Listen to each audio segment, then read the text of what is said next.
여러분, 안녕하세요. 저번 시간에는, 음, 유형별 절차와 특징, 개발 사업의 유형별 절차와 특징을 배우면서, 끝부분에 개발 주체에 따른 절차, 공공개발사업과 민간개발사업, 민간 공동개발사업까지 여러분과 수업을 했고요. 이번 시간에는 국토의 계획 및 이용에 관한 법률의 이해.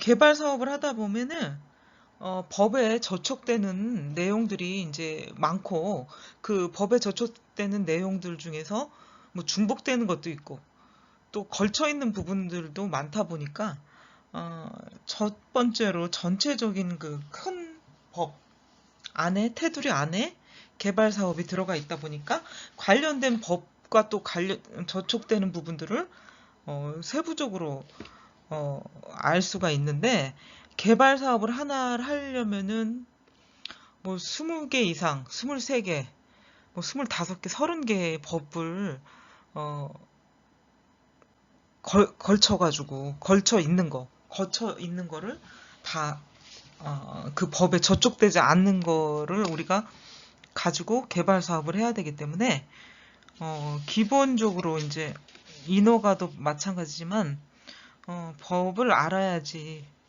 많이 개발 사업을 할 수 있다 하는 부분이 이제 국토의 계획 및 이용에 관한 법률을 배우는 이유 중에 하나가 되겠죠. 그래서 국토의 계획 및 이용에 관한 법률의 이해 중에서 이 국토의 계획 및 이용에 관한 법률 주요 내용들이 있어요. 광역 도시계획이라던가 뭐 도시계획, 도시기본계획, 도시관리계획, 도시계획시설, 기반시설, 개발행위 제한, 개발 밀도관리구역, 기반시설 부담구역 뭐 이렇게 해서 나오는 게 있겠죠. 그래서 국토의 계획 및 이용에 관한 법률의 주요 내용에서 이런 법을 정하게 된 목적이 무언가, 목적이 어떤 것인가를 알아볼 수가 있는 건데 국토를 계획적이고 체계적으로 이용하기 위한 건데 이렇게 국토를 체계적이고 계획적으로 이용하기 위해서는 난개발을 방지를 해야 되고요. 환경 친화적인 국토 이용 계획의 어떤 계획을 구축해야 된다는 거죠. 그래서 이렇게 목적이 있는 거죠. 국토의 계획 및 이용에 관한 법률 주요 내용들이 있고요. 종전에는 도시지역과 비도시지역으로 나누었는데 이원화시켰었는데 이제 이거를 국토의 계획 및 이용에 관한 법률로 단일화를 시켰어요. 도시지역은 도시계획법이고요. 비도시지역은 국토이용관리법이 관할이었는데 이제 이거를 합쳐서 하나로 단일화시켰다는 거죠. 국토의 계획 및 이용에 관한 법률로. 그리고 선계획과 후개발이 이루어져야지 이 난개발을 방지하고 체계적이고 계획적인 이용을 할 수 있다는 거죠. 그래서 국토의 계획 및 이용에 관한 법률의 주요 내용, 목적이고요. 광역도시계획을 한번 볼게요. 광역도시계획은 광역계획권의 장기발전 방향을 제시하는 계획이다. 그리고 국토부 장관이 지정을 하고요. 또 도지사가 지정을 할 수가 있어요. 변경은 중앙행정기관의 장이나 특별시장, 광역시장, 도지사, 시장, 군수가 국토부 장관에게 요청을 할 수가 있어요.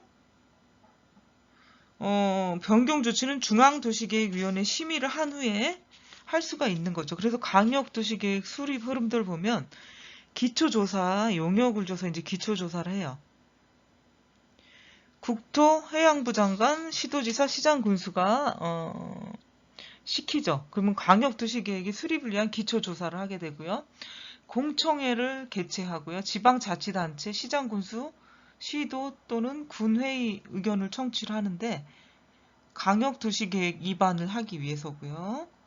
이 과정이 끝나게 되면은 승인 요청을 하는데 이때는 시도 도시계획위원회의 어떤 심의가 필요해요.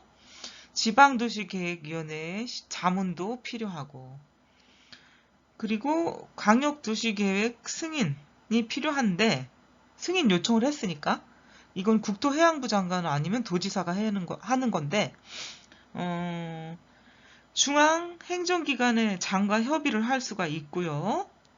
중앙도시계획위원회 심의를 거쳐서 관계 중앙행정기관의 장과 시도지사에게 관계서류를 송부하고 시장 또는 군수가 수립하는 광역도시계획이 도지사가 승인을 할 수 있는 거죠.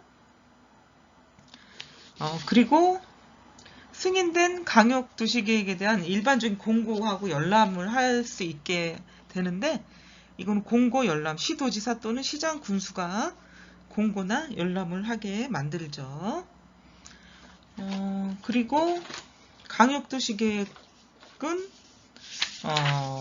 개념과 지정 변경 조치를 누가 한다 하고 설명을 했었죠. 그래서 광역도시계획 흐름도는 이렇다.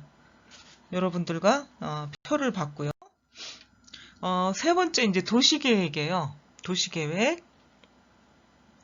도시계획의 개념은 특별시, 광역시 또는 시 또는 군의 관할 구역에 대한 계획을 세우는 게 도시계획이고 그 도시계획의 종류는 도시기본계획과 도시관리계획.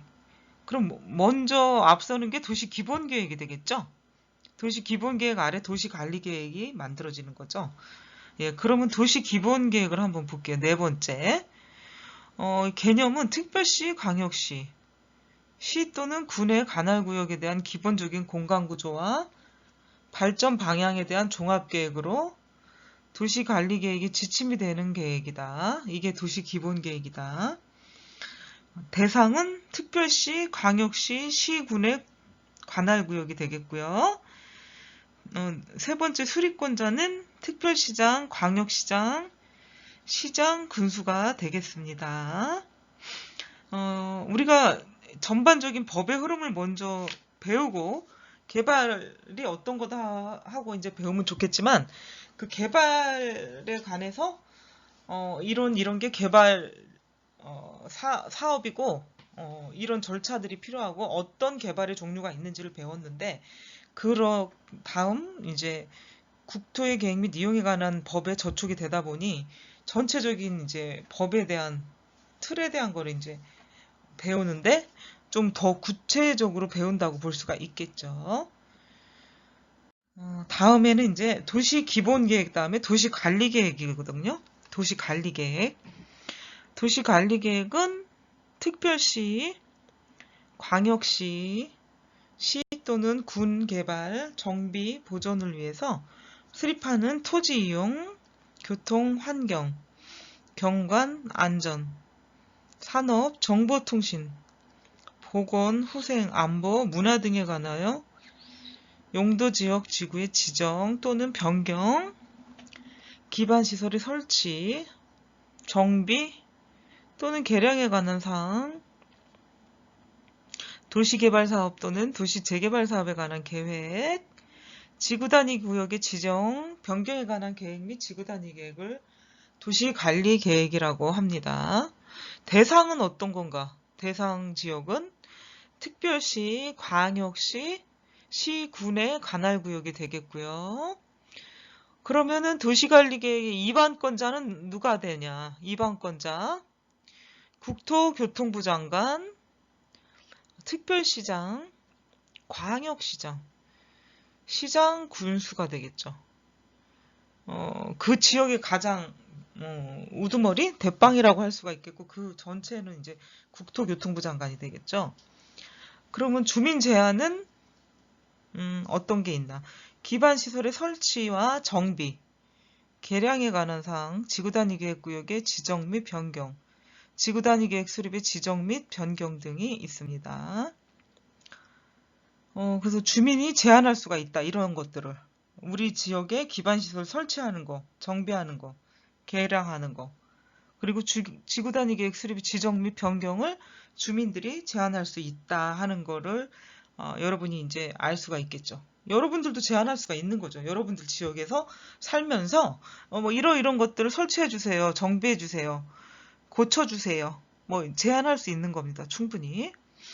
그런데 우리는 잘 모르고 잘 안 하고 있는 것도 있겠죠. 그러니까 우리의 권리들을 잘 행사하는 것도 우리의 이제 몫이기도 한데 그렇게 하지 못할 때가 많다 하는 거죠. 자기 어떤 본연의 본분을 하다 보면 다른 것에 별로 관심이 없을 때가 많거든요. 그래서 5번째 도시관리 계획에 대해서 여러분들과 공부를 해봤고요. 다음은 기반시설. 굉장히 여러분들이 여러 번 반복해서 들어봤던 내용이라고 생각을 합니다. 또 사실 그랬고요. 근데 기반시설 그러면 굉장히 방대하다. 사회에서 만들어야 되고 개인이 할 수 없는 거다. 이렇게 우리가 인식을 하고 있는데 사실이 그렇고요. 또 돈도 비용도 많이 들어가고 기간도 많이 들어가요. 그래서 우리가 민간 개발, 공공 개발, 그리고 3번째 민간 공공 합작 개발이 있어요. 그래서 민간 공공 개발 같이 하는 것들이 많이 요즘 있는데 이런 기반 시설들이 그런 거죠, 요즘. 그래서 교통시설이 있어요. 첫 번째는 기반시설로서 도로하고 철도, 항만을 건설한다. 공항을 건설한다. 주차장을 만든다. 자동차 정류장을 만든다. 궤도를 만든다. 삭도, 운하, 자동차 및 건설기계 검사시설, 자동차 및 건설기계 운전 학원을 짓고 만들게 되죠. 그게 이제 기반시설, 교통시설의 기반시설이 되는 거고요. 공간시설은 이제 광장이나 우리 뭐 세종문화회관 앞에 광장들 있죠. 공원, 공개공지나 뭐 녹지가 있는 데를 이제 공원이라고 하고 공개공지 뭐 이렇게 얘기를 하죠. 공원, 녹지, 유원지, 공공공지. 3번째 유통공급시설. 유통은 뭐죠? 말 그대로 유통시키는 업종에 이제 공공으로 이용할 수 있는 시설들인데 유통 업무 설비, 수도, 전기 공급 설비, 가스 공급 설비, 방송, 통신 시설, 공동구, 시장, 유류 저장 및 섬유 시설, 열 공급 설비 등이 있습니다. 그리고 공공문화체육시설이 있어요. 공공문화체육시설, 공공과 문화체육이다. 학교, 운동장, 공공청사, 문화시설, 체육시설, 도서관, 연구시설, 사회복지시설, 공공직업훈련시설, 청소년 수련시설 등이 있습니다. 그리고 이제 방제시설이 있는데요. 방제시설. 하천 아시죠, 여러분? 그 다음에 유수지, 물이 흘러가는 아니면 뭐 여러 흘러가는 저수지 뭐 이런 것들을 얘기하고요. 방화시 설비, 방화는 불과 관련된 것들이죠. 불을 끌 수 있는 방화시 설비, 방풍, 바람과 관련된 거, 방수는 물을 새지 않게 하는 방수설비 공사,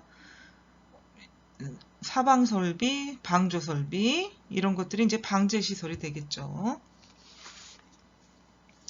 그다음 보건위생시설은 화장장, 공동묘지, 낙골시설,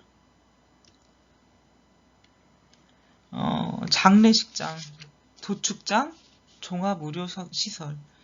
요즘에 이제 화장장, 공동묘지 뭐 이런 것들이 굉장히 보건위생 시설로서 기반 시설이 돼 있는데 요즘 각 가정에서 애완동물 특히 강아지들을 많이 기르잖아요. 그래서 강아지가 이제 돌아가셨을 때, 사망했을 때 그냥 묻어주면 또 불법이 돼요. 요즘에는. 그래서 화장을 하고 낙골묘를 만들어준다던가 어떤 그 시설에다가 하게 돼 있어요. 강아지도 반려동물이다 보니까 가족과 같거든요. 사람들에게는. 예, 그러다 보니까 또 법으로 이렇게 애완동물 화장장이 생기게 됐고요. 또 실제로 화장장이 있기도 하고 거기서 이제 처리를 하죠. 사망을 하게 되면. 글쎄 강아지가 우리가 보기에는 작고 귀엽고 어리다 보니까 나이 많이 먹었는데도 돌아가셨다는 표현을 안 하고 사망이다 뭐 이렇게 얘기를 하죠. 죽었다. 예, 나이는 훨씬 많죠. 예. 그래서 이제 노화해서 연로해서 이제 죽는 경우가 많죠. 사람들하고 살다가. 예, 저도 얼마 전에 15년 동안 기르던 콩이라는 푸들 애완견을 하늘나라로 보냈습니다.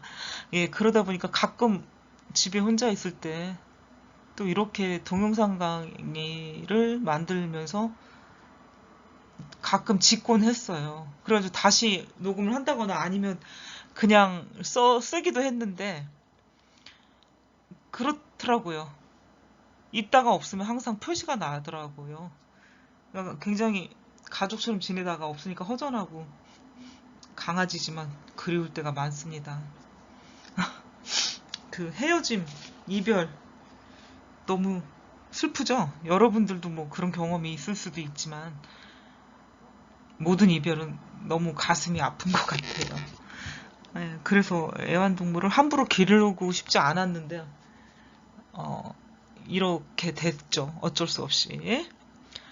예, 그래서 이제 사람만 화장장이 있는 게 아니고 공동묘지가 있는 거고 낙골묘가 있는 게 아니라 장례식장도 있어요. 강아지들도. 그러니까 전부 의인화죠. 사람화 시켜서 똑같이 이런 보건위생시설을 갖추고 있답니다. 환경기초시설을 한번 볼게요.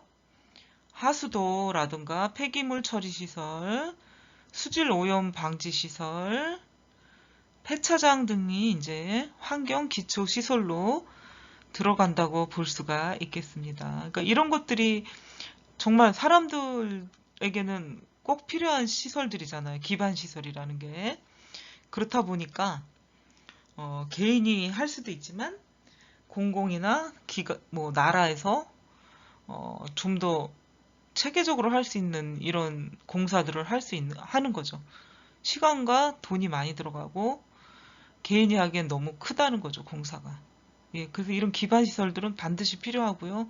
공공의 이익과 편익을 목적으로 하는 거니까 이런 곳에 돈을 유용하게 알차게 쓴다 하면 굉장히 바람직하다고 생각하고 그렇다고 볼 수가 있겠죠. 예. 6번째 기반시설을 했고요. 7번째 도시계획시설. 이건 이제 기반시설 중에서 도시관리 계획으로 결정된 시설이다 그랬죠. 그래서 기반시설 안에서 도시관리 계획으로 들어가는 시설들을 정해놨는데 여기 보니까 교통, 환경, 경관, 안전, 산업, 정보통신, 보건, 후생, 안보, 문화 이거를 이제 용도 지역 지구의 지정 또는 변경, 개발 제한 구역 내에서 시가 조정 구역, 변경, 설치, 정비 이런 것들에 관한 요 안에 들어가는 도시계획 시설이라고 볼 수가 있겠죠. 그 안에 포함되는 거. 8번째는 개발 행위 제한이에요. 개발 행위 제한은 뭡니까? 개발하지 못하게 법으로 막아놓은 거죠. 제한한다는 거는 하지 못하게 한다. 행동을 마음대로 할 수 없는 걸 개발 행위 제한이다라고 하는데 그 특별시장, 광역시장, 시장, 군수의 허가가 필요하다. 이 개발 행위를 하려면. 근데 제한한 건 어떤 거냐? 어떤 경우에 제한을 했냐? 건축물의 건축. 건축법 제2조 제1항 제2호의 규정에 의해서 건축물의 건축을 개발 행위를 제한했다. 공작물의 설치.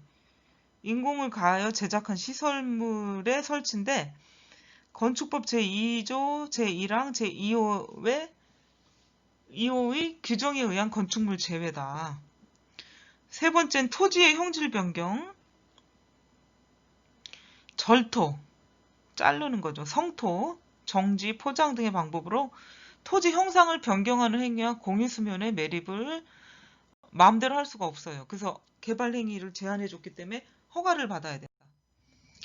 네 번째는 토석을 채취하는 행위인데 흙이나 모래, 자갈, 바위 등을 이제 토석을 채취하는 행위가 토석 채취다.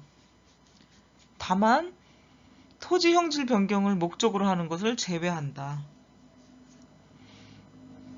다섯 번째는 토지 분할. 이것도 법적으로 행위 제한이 돼 있는데 도시지역에서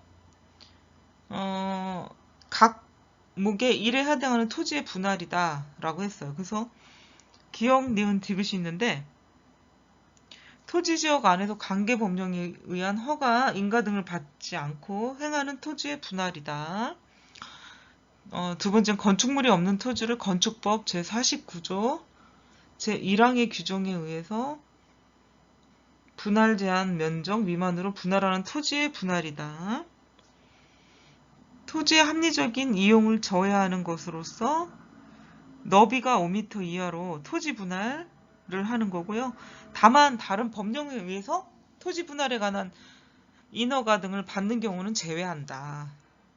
라고 했죠. 여섯 번째, 물건을 쌓아놓는 행위. 이건 적치라고 하죠. 적치행위라고 하는데 녹지지역, 관리지역 또는 자연환경 보전지역 안에서 건축물의 울타리 안에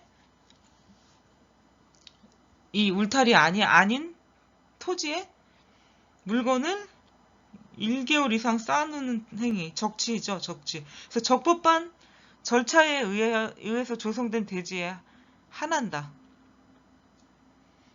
물건을 쌓아놓는 행위요. 이렇게 해서 개발 행위 제한 6가지를 여러분들과 공부를 해봤고요. 9번째 볼게요. 9번째. 개발, 밀도, 관리구역. 개발을 하는데 밀도를 관리하는 거죠. 뭐 높게 진다, 낮게 진다. 아니면 밀도가 높다 하는 건 뭐예요? 그 작은 땅 안에 굉장히 뭔가가 많이 밀집해 있다. 많이 지어서 많이 사람들이 모여 있다. 이게 밀도가 높다고 얘기를 하는 거죠. 그래서 우리가 다이어트 할 때는 어때요? 여러분. 밀도가 높은 음식을 먹어야 돼요. 밀도가 높지 않고 부피가 크다. 엉성한 것들. 뭐 이런 것들을 먹어야 돼요. 밀도가 높다는 거는 흡수가 빠른 음식이라는 거죠. 밀가루 같은 게 밀도가 높다. 틈이 없어요. 뭐 구멍이나 무슨 어떤 틈이 없기 때문에 몸에 흡수가 빨리 돼요. 고운 밀가루. 우리 이렇게 얘기를 하죠. 아주 곱다. 잘 갈아놓은 가루들이 이제 흡수가 잘 된다고 생각하고 소화도 잘 된다. 소화가 잘 되고 흡수가 잘 되니까 우리의 몸에 지방세포로 붙을 확률이 높다. 물론 또 종류가 밀가루다 보니까. 그런데 밀도가 높은 당근을 먹는다던가 우리가 주스로 먹는 그 과일 주스랑 그냥 먹는 과일이랑은 달라요. 밀도가 다르죠 벌써. 크죠? 부피가 크고 엉성하다 보니까 씹어 먹으면 우리 장에서 어떤 밀어내는 작용을 하는 게 그 야채 과일이거든요. 어떤 크기가 크기 때문에. 근데 밀도가 낮은 것들은 밀어내기 하기가 힘들어요. 장 청소를 하기가 힘들어요. 그러니까 몸에 쌓이니까 안 좋다는 거고, 밀도가 높기 때문에 안 좋다는 거고. 과일이나 야채, 수분이 많은 건 수분 함량이 많기 때문에 칼로리가 높지 않고, 밀도가 높기 때문에 장 청소를 해주기 때문에 몸에 쌓이지 않는다는 장점 때문에 우리가 다이어트 할 때는 야채와 과일을 먹어야 된다. 그것도 주스가 아닌 생으로 먹어야지. 주스로 갈아 먹으면 역시 그것도 흡수가 빠르기 때문에 당이 확 올라가요. 그런 원리가 되겠죠. 그러니까 밀도가 높다 하는 개념을 알게 되면 개발 밀도에 대한 관리를 하는 의미를 쉽게 알 수가 있는 거죠. 밀도 관리를 해주는 거지. 촘촘하게 있지 않게 하는, 좀 느슨하게 여유 있게 하는 게 밀도가 높지 않다고 얘기를 하는 거죠. 그래서 이거는 특별시장이나 광역시장, 시장, 군수가 주거, 상업, 공업지역에서의 개발 행위로 인해서 기반시설의 처리, 공급, 수용 능력이 부족할 거로 예상이 돼가지고 지역 중에서 기반시설의 설치가 곤란한 지역을 개발 밀도 관리 구역으로 지정을 한다. 라고 알 수가 있겠죠. 건폐율, 용적률의 강화, 해당 건폐율, 용적률의 50%까지 할 수가 있고요. 기준은 개발 밀도 관리 구역은 도로, 상하수도, 학교 등 기반시설이 부족할 것으로 예상되는 지역에 대해서 지정을 하고요. 이 경우에는 기반시설의 부족 정도는 당해 지역, 당해 행정구역 및 전국의 설치 현황 등을 감안해서 산정을 한다. 개발 밀도 관리 구역은 재개발, 재건축 등 대규모 개발 사업이 집중되거나 집중될 것으로 예상되는 지역에 대해서 지정할 수가 있습니다. 또한 개발 밀도 관리 구역의 경계는 도로, 하천, 그 밖에 특색 있는 지역물을 이용하거나 용도지역 경계선을 따라서 설정을 합니다. 경계선이 분명하게 구분이 되도록 해야 되고요. 또 용적률 강화 범위는 기반시설의 부족 정도를 감안해서 결정을 할 수가 있는데 개발 밀도 관리구역 안의 기반시설 변화를 주기적으로 검토를 하고 용적률을 강화 또는 완화를 할 필요가 있죠. 밀도 관리이기 때문에. 용적률이 강화된다는 것은 밀도가 낮다. 용적률이 완화된다는 건 밀도가 높아질 수 있다는 거죠. 꼭 그런 건 아니지만 그럴 확률이 높은 거죠. 그래서 개발 밀도 관리 구역을 해제하는 등 필요한 조치를 취해주는 게 이제 밀도 관리다. 개발 밀도 관리다. 관리 구역이다라고 볼 수가 있겠습니다. 개발 밀도 관리 구역이다라고 볼 수가 있겠습니다. 10번째는 기반 시설 부담 구역에 대해서 보도록 하겠습니다. 기반 시설 아까 얘기를 했잖아요. 근데 그 기반 시설을 만들기 위해서 돈을 부담하는 게 이제 기반 시설 부담 구역이다 라고 얘기하는데 그런 데는 어디를 얘기하나 볼 수가 있겠죠. 여러분들과 특별시장, 광역시장, 시장, 군수는 개발 밀도 관리구역 외의 지역으로 다음 각 호의 지역 중 기반시설 용량이 부족할 것으로 예상되는 지역을 기반시설 부담구역으로 지정할 수가 있습니다. 그게 어디냐면은 첫 번째, 건축물의 건축 또는 공작물의 설치가 집중되는 지역, 도심 지역이 많이 그러겠죠. 두 번째는 10만 제곱미터 이상의 토지 형질 변경 등이 집중되는 지역이다. 그래서 이런 데는 어디가 있나 기준을 한번 보니까 법 또는 다른 법령의 제정, 개정으로 인해서 행위 제한이 완화되거나 해제되는 지역. 두 번째는 법 또는 다른 법령에 의해서 지정된 용도 지역 등이 변경되거나 해제되는 지역. 세 번째, 대규모 개발 사업이 시행되는 지역 및 그 주변 지역. 네 번째는 특별시장, 광역시장, 시장 또는 군수가 개발 행위가 집중되거나 집중될 것으로 예상하는 지역 및 그 주변 지역이 되겠습니다. 두 번째는 제1호 다목 및 라목의 규정에 의하여 기반시설 부담구역에 포함하고자 할 경우 대규모 개발사업이 시행되는 지역 등에 설치되는 기반시설에 대한 주변 지역 주민의 이용 가능성 및 그 정도 등을 고려해서 기반시설 부담금을 과도하게 주변 지역으로 확대해서는 안 된다. 세 번째는 소규모 개발 행위가 연접하여 시행될 것으로 예상되는 경우에는 하나의 단위구역으로 묶어서 기반시설 부담구역을 지정할 수가 있다. 네 번째는 기반시설 부담구역은 기반시설이 적정하게 배치될 수 있는 규모로 한다. 기반시설 부담구역의 경계는 도로, 하천, 그 밖에 특색 있는 지형 지물을 이용하는 등 경계선이 분명하게 구분되도록 해야 한다. 이런 것들이 있습니다. 두 번째는 건축 행위의 제한, 지구 단위 계획의 절차가 있는데요. 지구 단위 계획은 지구 단위 계획의 토지 이용을 합리화하고 기능 증진, 경관 미관 개선하고요. 양호한 환경을 확보하고 이 구역을 체계적 계획적으로 개발 관리하기 위해서 건축물과 그 밖의 시설의 용도, 종류, 규모 등에 대한 제한을 완화하거나 건폐율 또는 용적률을 완화하여 수립하는 계획입니다.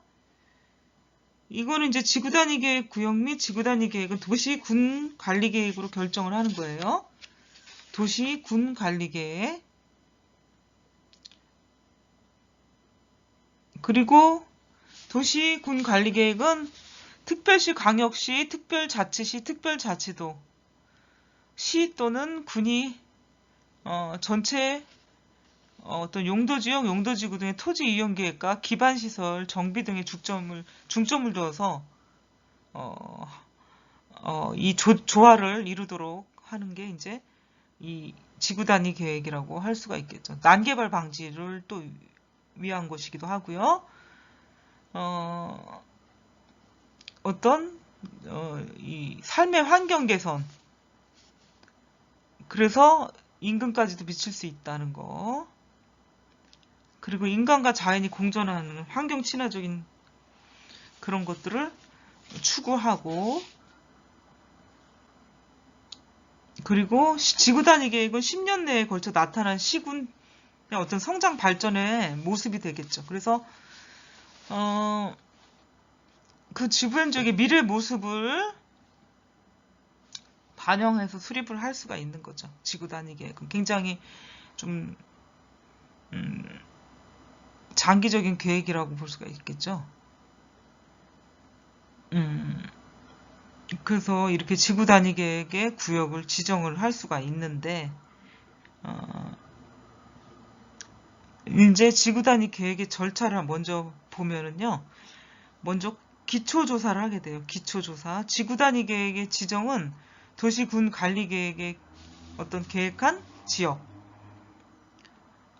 이게서 할 수가 있는데, 이제 문제점이 있는 곳으로 요거를 체계적으로 계획적으로 개발하고자 하는 거죠.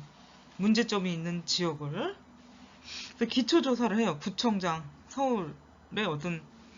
서울에서 한다고 생각을 하면 구청장이 이제 기초조사를 하게 되고, 지구 단위 계획 구역 지정안을 작성을 하게 되죠. 구청장이. 그래서 이거 도시계획위원회에서 자문을 해요.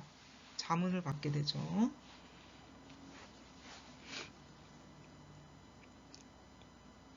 그리고 주민 의견 청취를 하게 되죠. 주민 의견 청취.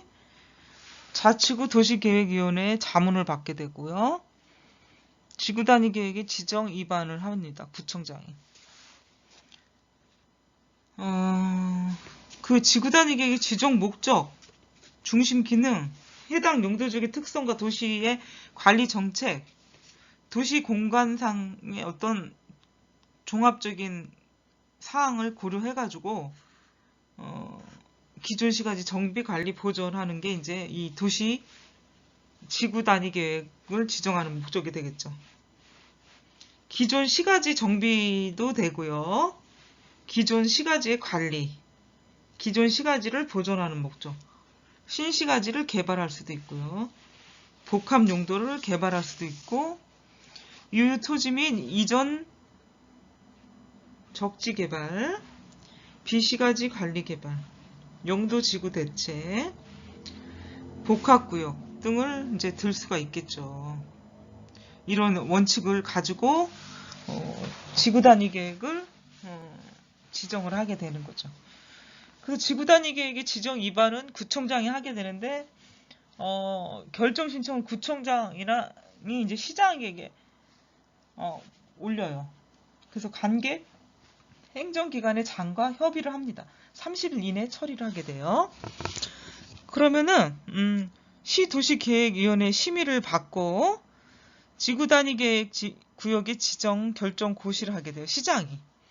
그리고 일반 열람을 하게 돼요. 구청장이 이제 일반 열람을 하게끔 만들어주죠. 관계 행정기관의 장과 협의를 해서 이제 이런 사항을 지구단위계획을 지정을 하게 되죠. 지정 고시를. 이 지구단위계획은 중심 기능에 따라 주거, 산업, 유통, 관광, 휴양, 복합 기능으로도 구분해 줄 수가 있고 또 개발할 수가 있어요. 그래서 주거용 지구단위계획 구역 이런 것들이 있고요. 산업, 유통, 지구단위계획 구역이 있고요.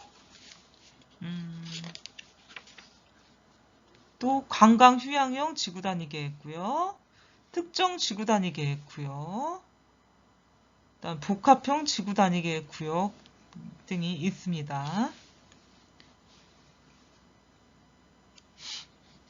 그 도시지역 내에서도 지정이 가능한데 이 토지 이용을 고도화하고 특정 목적을 달성하기 위해서 개별 건축물에 구체적으로 반영을 하고자 하는 구역에 지구단위 구역 지정을 할 수가 있어요. 그러니까 용도지구는 경관지구, 미관, 고도, 방화, 방제, 보존, 시설, 보호지구, 취락지구, 개발, 진흥지구, 특정 용도 제한지구가 있고요. 기타 시, 도의 조례가 정하는 바에 따라 도시, 군 관리 계획으로 결정된 용도 지구가 있습니다.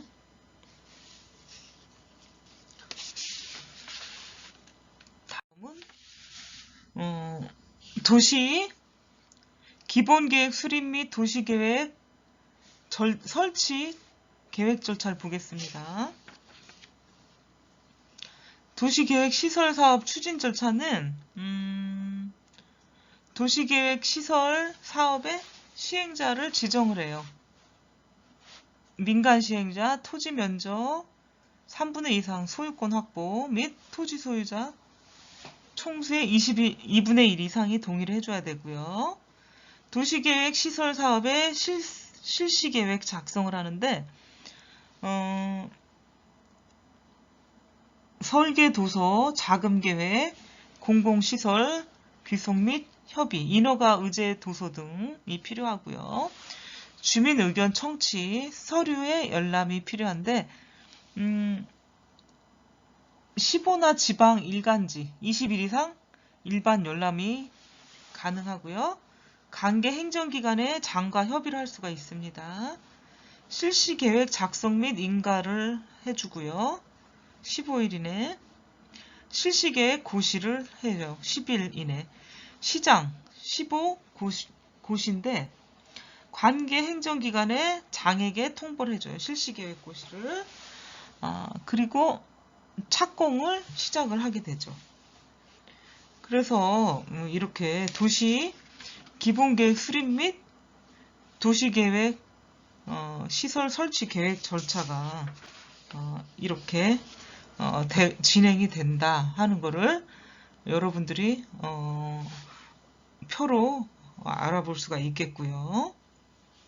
다음은 단계별 도시계획의 비교를 한번 보도록 할게요. 도시 기본계획이 있고요. 도시 재정비 계획, 그 다음에 시행계획이 있어요. 그래서 도시 기본계획의 어떤 목표는 도시 발전 방향 및 미래상을 제시하고 물적, 경제적, 사회적 측면을 종합할 수가 있고요. 법적인 근거는 도시계획법, 행위 주체는 시장군수, 법적 구속력도 시장군수고요. 계획기간은 20년, 표용 방법은 개념적이고 계획적이다 라고 볼 수가 있겠죠. 도시 재정비 계획을 한번 볼게요. 구체적인 개발 및 규제가 있고요. 물적인 측면이 있습니다. 도시계획법이 있고 시장 군수가 행위 주체가 되고요. 개별 시민이 법적인 구속력이 있다. 계획기간은 10년, 표현 방법은 구체적이고 법적이다. 라고 볼 수가 있겠고요. 여기 이제 시행 계획을 볼게요.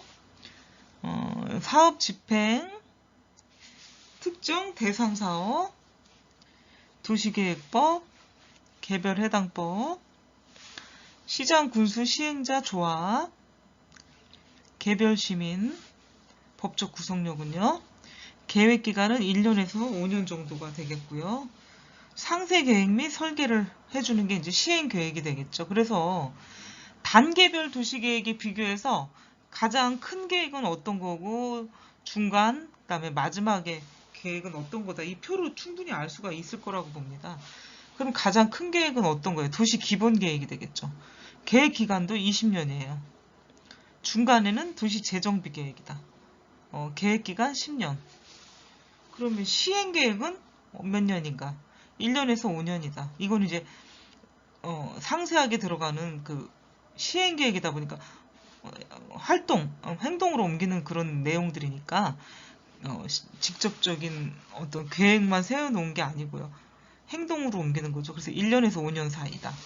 예, 그래서 계획이 어떤 순서대로 큰 계획인가를 알아볼 수가 있죠. 충분히. 도시 기본 계획, 도시 재정비 계획, 시행 계획의 순으로 큰 계획의 방향이나 모습을 알 수가 있죠. 여러분들이.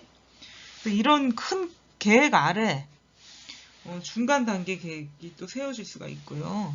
또 작은 계획들, 구체적인 계획들이 나올 수가 있는 것이죠. 예, 그래서 여러분들은 단계별 도시계획의 비교가 어떤 것일까 충분히 알아볼 수가 있었겠죠. 예, 그래서 이 단계별 도시계획의 비교 그리고 다음은 도시계획 시설의 종류를 보도록 할게요. 도시계획 시설의 종류. 시설에 이제 구분을 했는데, 교통시설이 있고, 도시 공간시설이 있고요. 유통 및 공급시설, 공공문화시설, 도시 방제시설, 보건, 위생시설이 있습니다. 그러면은 교통시설은 뭐가 있을까? 교통시설, 도로, 철도, 항만, 공항, 주차장, 자동차 정류장, 궤도, 삭도, 운하, 자동차 및 건설기계 검사시설, 자동차 및 건설기계 운전학원. 우리가 기반시설을 배웠잖아요. 앞서. 그거를 이제 이렇게 표로 만들어 놓은 건데 한 번 더 보고 지나가도록 할게요. 도시 공간시설은 광장, 공원, 녹지, 유원지, 간망탑, 공공용지가 있고요. 유통 및 공급시설은 유통 업무 설비,